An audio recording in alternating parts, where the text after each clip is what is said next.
धृतराष्ट्रपुत्रे।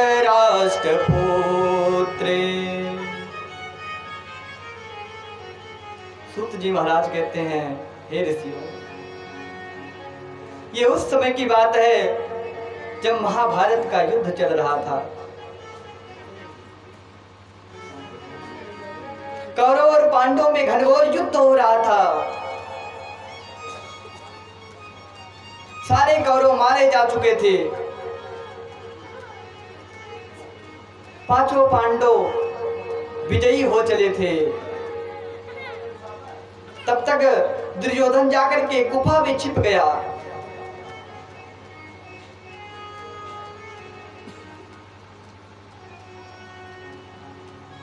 पांचों पांडव दुर्योधन को खोजते हुए जा रहे हैं। देखा कि दुर्योधन एक गुफा में छिपा बैठा है।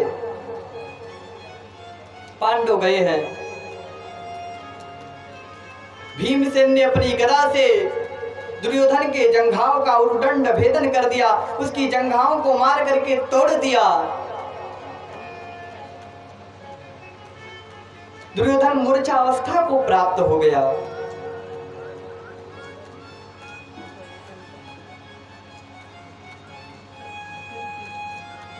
अच्छा, ये बताइए, भीमसेन ने दुर्योधन के जंघाओं पर ही क्यों प्रहार किया? भाई गदा लिए थे तो उसकी जंघाओं पर ही क्यों प्रहार किया? सिर पर भी प्रहार कर सकते थे, वक्षस्थल पर भी प्रहार कर सकते थे, जंघाओं पर ही क्यों किया? क्योंकि एक बार दुर्योधन पांडवों के घर से बाहर जा रहा था।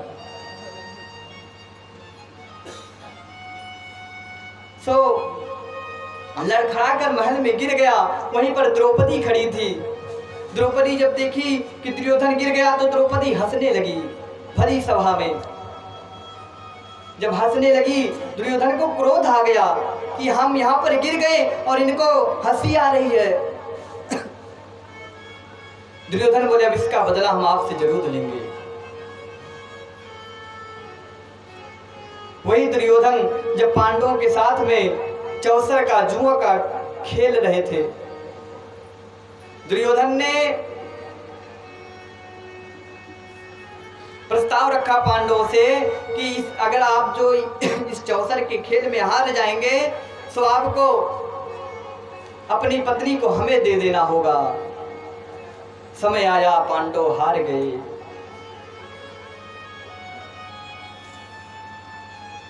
और दुर्योधन दुशासन से कहता है, जाओ द्रौपदी को खींच करके बाहर ले आओ और उसे निर्वस्त्र करके मेरी जंघाओं पर बैठा दो।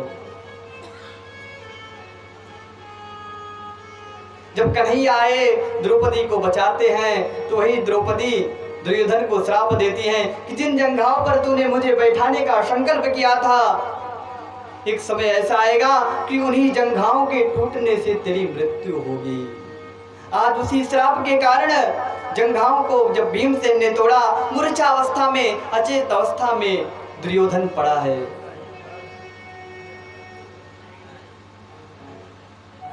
उसी समय अश्वत्थामा आता है। अरे मित्र, किसने की आपकी ये हालत? क्या बताऊं मित्र, पांडवों ने ऐसी हालत हमारी की है। मित्र, मैं क्या कर सकता हूं तुम्हारे लिए? दुर्योधन कहता है, मित्र, मैं 100 भाई था, 100 का 100 मारा गया, मुझे इस बात का तनिक भी चिंता नहीं है। पर मेरे दुश्मन पांडव 5 भाई थे, वो 5 के 5 जीवित है। मुझे इसी बात का बहुत बड़ा कष्ट है। उनमें से यदि एक की भी मृत्यु हो जाए तो मेरे चित्त को शांति मिल जाए। कितना बड़ा ये पापी है। अंत समय में लोग कहते हैं अंत समय में भगवान का नाम लेना चाहिए, और ये पापी कह रहा है कि उनमें से एक मर जाए तो मेरे चित्त को शांति मिल जाए।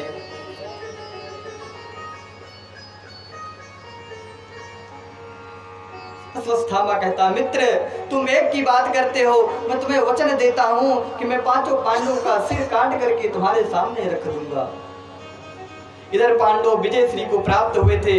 कन्हैया कहते हैं, अरे पांडवों, आप लोग विजय को प्राप्त किए हो, हम लोग चलते हैं, कहीं उत्सव मनाने चलते हैं। पांडवों को लेकर के कन्हैया उत्सव मनाने चल दिए। अश्वत्थामा आया, सोचा भैया कह तो दिए कि पांचों का सिर काट देंगे, लेकिन जिन्होंने इतनी बड़ी अक्षोणी सेनाओं को हरा दिया, जिन्होंने कौरवों को मार दिया, वो पांच साधारण थोड़ी ना होंगे। हाँ? लेकिन अश्वत्थामा देखता है कि रात्रि का समय है, एक पीपल के वृक्ष पर दो कौवे बैठे हैं और एक उल्लू उन कौवों को मार करके घायल कर दिया। अश्वत्थामा सोचता है कि रात्रि के समय में जहां इतना होशियार कौवा होता है, उसको ये उल्लू अकेला मारकर घायल कर दे रहा है। सो रात्रि के समय में मैं भी पांडवों पर प्रहार करके उन्हें मार सकता हूं। जब पांडव उत्सव मनाने चले गए, द्रौपदी सोचती हैं कि पांडव चले गए हैं, लाओ पांडव की सैया खाली है। सैया का मतलब आसन होता है जहां पर हम लोग विश्राम करते हैं। पांडव की सैया खाली थी। सुनी सैया पर पांडवों को जो पुत्र थे पांचों, उन पुत्रों को द्रौपदी ने सुला दिया। रात्रि का समय था, मध्य रात्रि थी। अश्वत्थामा घर में प्रवेश किया। पांचों पुत्रों का मुखमंडल एकदम पांडवों के जैसा था। अश्वत्थामा पांचों पुत्रों के सर को काट लिया। काट करके रात्रि के समय पर ही अश्वत्थामा दुर्योधन के पास पहुंचता है। मित्र, ये देखो, मैं तुम एक का कह रहे थे, मैं पांचों पांडवों का सिर लेकर आया हूं। दुर्योधन कहता, मित्र इसमें से भीमसेन का मुख निकालो, मुझे उसके मुख को, उसके सर को अपने हाथों से फोड़ना है। अश्वत्थामा ने भीमसेन के पुत्र का सिर दिया। जैसे उसके पुत्र का सिर दिया, दुर्योधन अपने हाथों से दबाया, तुरंत वो फूट गया। दुर्योधन की आंखों से अश्रुपात होने लगी। दुर्योधन रोने लगा। अरे अश्वत्थामा, मेरे द्रोही, मेरे दुश्मन तो पांडवों थे, तूने तो मेरे कुल में दीपक जलाने वाला भी नहीं छोड़ा। तुमने पांडवों को नहीं, पांडवों के पुत्रों को मारा है।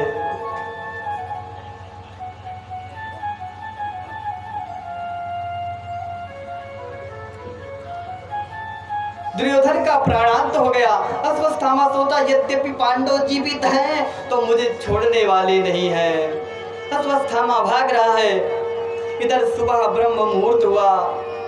द्रौपदी सोचती है, लाओ अपने पुत्रों को उठाए। लेकिन आज जब भुवन भास्कर सूर्य नारायण उदय हो रहे हैं, तो रोज जब सूर्य नारायण उदय होते हैं तो एक सुंदर सी छटा दिखाई पड़ती है, पर आज जब सूर्य नारायण भगवान का उदय हुआ तो सूर्य नारायण की छवि एकदम थकी थकी सी लग रही है। वायु शुष्क बह रही है, कोई चिड़िया, कोई पशु की आवाज नहीं आ रही है। सब कुछ मंद हो गया। द्रौपदी पांडवों के कक्ष पर गई। उनके कक्ष में जैसे प्रवेश किया, देखती है कि पूरी सैया खूनों से लथपथ है। रक्त रंजित उनकी सैया देख करके द्रौपदी विलाप करने लगी। माता शिशूनां निधनं सुतानां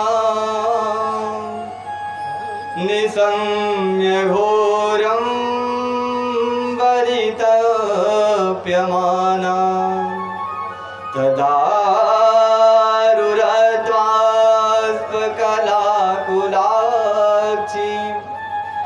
तां सन्त्वयन्नाः किरीटमाली।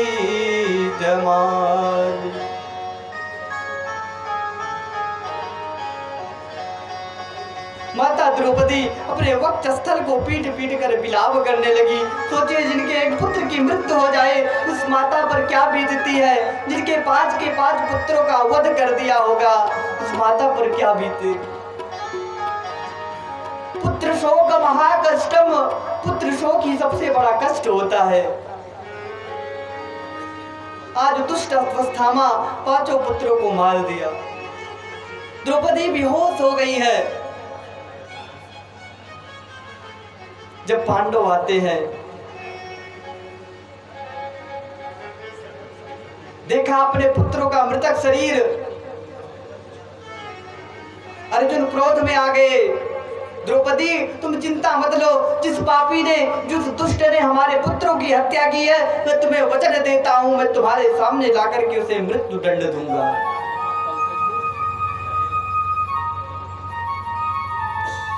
अर्जुन अपने रथ पर बैठे, कन्हैया उनके रथ पर बैठ गए हैं और जोर से जाने लगे। अश्वत्थामा भाग रहा था। अश्वत्थामा भयभीत होकर के अर्जुन के पर ब्रह्मास्त्र छोड़ दिया। अर्जुन घबराए, अरे कन्हैया इसने तो ब्रह्मास्त्र छोड़ दिया, अब क्या करूं। कन्हैया कहते हैं, अर्जुन तुम्हें तो भी ब्रह्मास्त्र चलाना आता है, तुम भी ब्रह्मास्त्र चलाओ। अर्जुन ने भी ब्रह्मास्त्र चला दिया।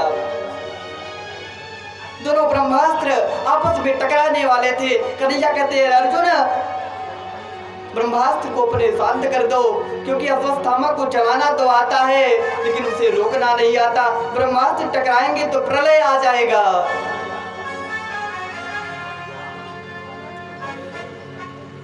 अर्जुन ने अपने ब्रह्मास्त्र को शांत किया और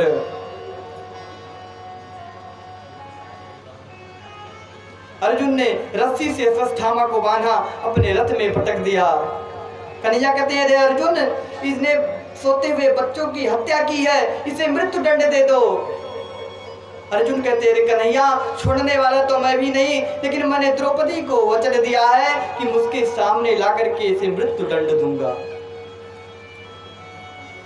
महल में लेकर आए, द्रौपदी के सामने अश्वत्थामा को पटक दिया और द्रौपदी जैसे देखी, तुरंत द्रौपदी जाकर के अश्वत्थामा की रस्सियों को खोलने लगी।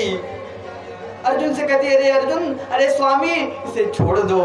मत्तम प्रमत्तम उन्मत्तम सुप्तम बालम स्त्रियम जडम प्रपन्नम विरथम भीतम नरिपुंहन्ति धर्मविद। इसे छोड़ दो। अर्जुन कहते, देवी रघुकुल रीत सदा चली आई, रघुकुल रीत सदा चली आई, रघुकुल रीत सदा चली आई, रघुकुल रीत सदा चली आई। राम जाय पर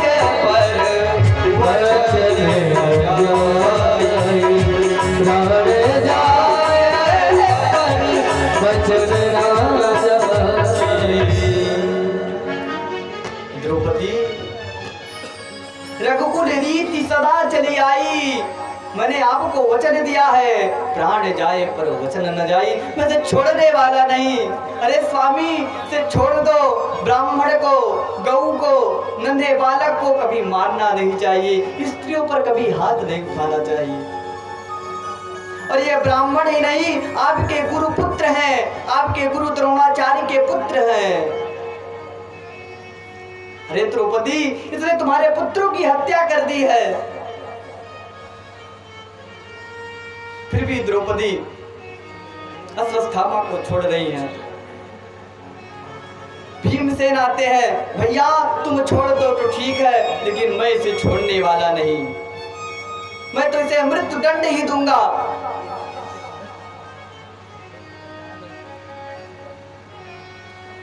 धर्मराज युधिष्ठिर जी ज्ञानी है, द्रौपदी की बात उनको समझ में आई।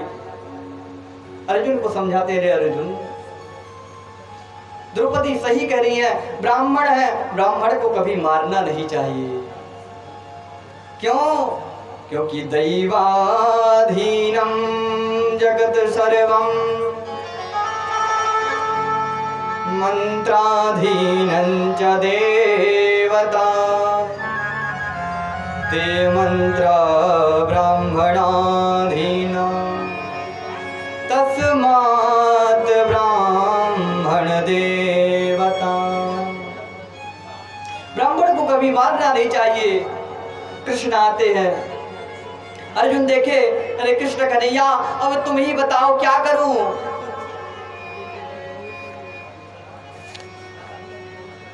कन्हैया कहते हैं, ब्रह्म बंधुर्न हन्तव्य आतताई वधार्हणः। ब्राह्मण को कभी मारना नहीं चाहिए।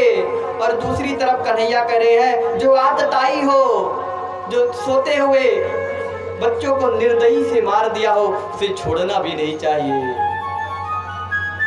अर्जुन कहते हैं, प्रभु बात तो वही की वही रह गई। एक तो ये ब्राह्मण है, इन्हें मारना नहीं चाहिए, दूसरी तरफ आप कह रहे हो ये आतताई है, इन्हें छोड़ना नहीं चाहिए। तब तक अर्जुन को बाबा गोस्वामी की एक चौपाई याद आ गई। संभावित कहूँ अपजस लाहू, संभावित अपजस लाहू, संभावित कहूँ अपजस लाहू, संभावित कहूँ अपजस लाहू।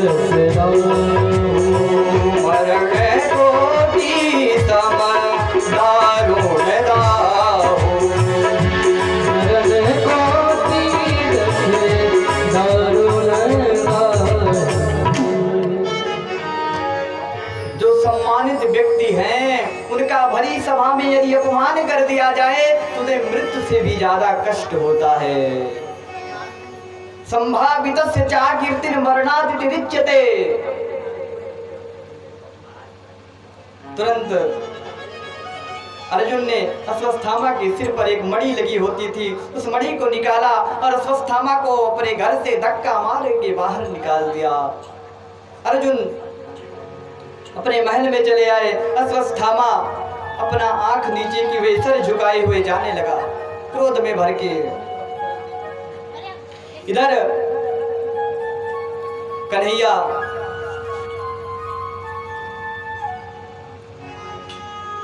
देखिए,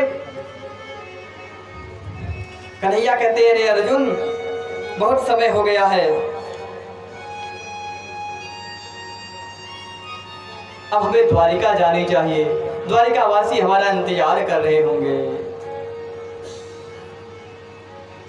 सब लोग कन्हैया को जाना तो नहीं देना चाहते, लेकिन सब लोग कहें ठीक है कन्हैया, तुम्हें जाना है तो ठीक है, सुबह जाना। सुबह रथ आया, तैयारी होने लगी, सब लोग जाने के लिए उद्यत, कन्हैया को भेजने के लिए उद्यत हुए। रथ मंगाया गया, सुंदर रथ आया, सब लोग कन्हैया को विदा कर रहे हैं।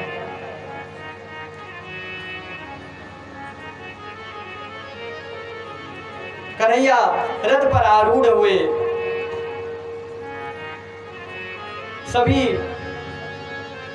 हस्तिनापुर वासियों को आशीर्वाद दे रहे हैं। एक पैर भगवान का जमीन पर है, दूसरा पैर रथ पर है, एक हाथ से रथ का स्तंभ पकड़े हैं, दूसरे हाथ से सभी को आशीर्वाद दे रहे हैं। अभय मुद्रा में सभी को आशीर्वाद ही दे रहे थे। तब तक एक अबला स्त्री आई और भगवान के चरणों में लिपट गई। पाहि पाहि महायोगिन देव देव जगतपते, नान्यं तदभयं पश्ये यत्र मृत्यो परस्परम्। अभिमन्यु की पत्नी उत्तरा,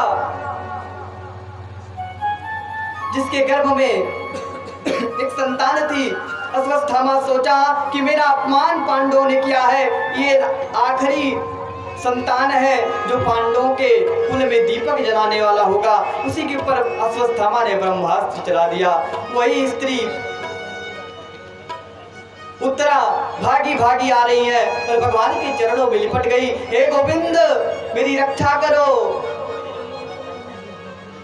हे कन्हैया मेरी रक्षा करो, दीन दयालो विरधु संभारे, दीन दयाल विरध संभारे, दीन दयाल विरध संभारे, हर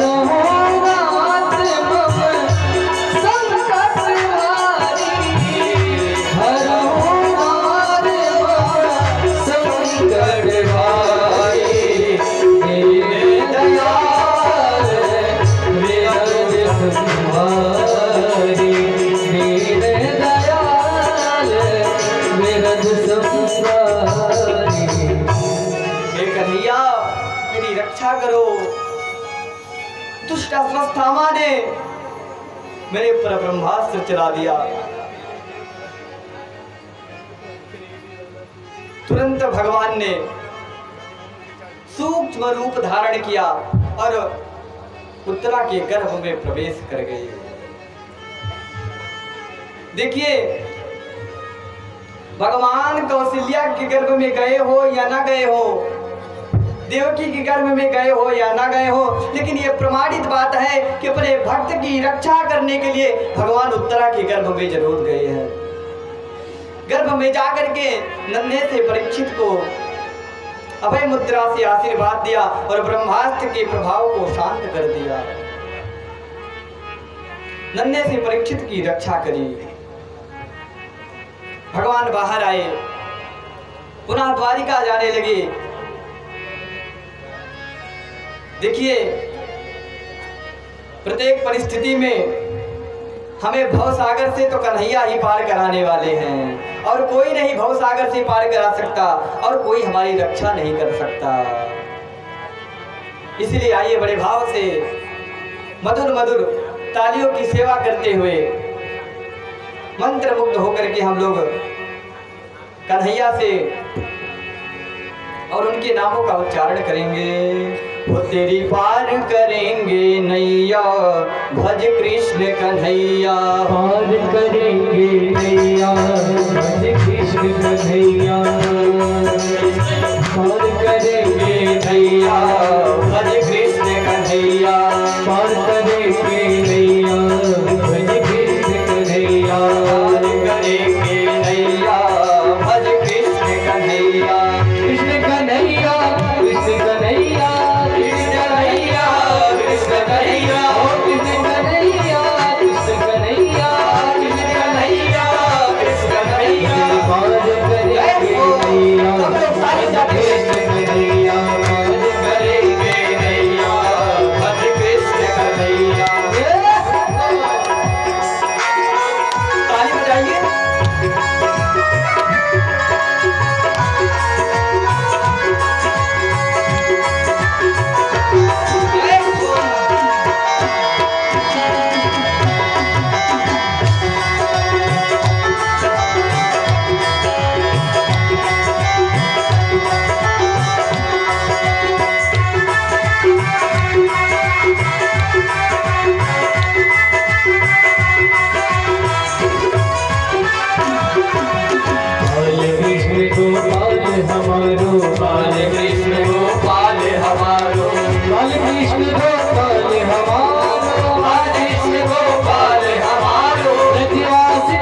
भगवान ने उत्तरा के गर्भ की रक्षा करी। देखिए, किसी भी परिस्थिति में हमारा पिता हमारी रक्षा करे या ना करे, हमारी माता हमारी रक्षा करे या ना करे, हमारा गुरु हमारी रक्षा करे या ना करे, लेकिन परमात्मा को यदि मन से, सच्चे मन से हम भजेंगे तो परमात्मा मेरी रक्षा करेगा। जब पांडव जुआ हार गए, दुर्योधन दुशासन से कहता है जाओ द्रौपदी को भरी सभा में ले आओ। दुशासन जाते हैं, द्रौपदी के केस को पकड़ के खींचते हैं और भरी सभा में ले आते हैं। और दुशासन से दुर्योधन कहता है द्रौपदी को निर्वस्त्र करो। दुशासन द्रौपदी के चीर को खींचने लगते हैं और द्रौपदी सोचती है जिनके एक पति होते हैं उन वो माताएं अपने पति पर गर्व करती है कि मेरे पति बड़े बलशाली हैं। जिसके 5 पति हैं, आज उन 5 पतियों के सामने उनकी पत्नी को निर्वस्त्र किया जा रहा है। ऐसे ये पांडव हैं। जब विवाह होता है 7 वचन दिया जाता है। उस वचन में पंडित जी कहवाते हैं कि आप हर एक परिस्थिति में अपनी पत्नी की रक्षा करेंगे। आज उन पति के सामने उनकी पत्नी को निर्वस्त्र किया जा रहा है। उन्हीं के सामने गुरु द्रोणाचार्य हैं, कृपाचार्य हैं, आंखों से अंधा धृतराष्ट्र भी बैठा है।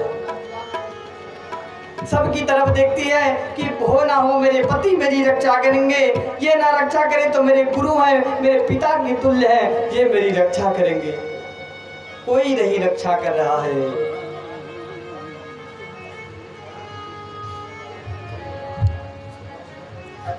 एक बार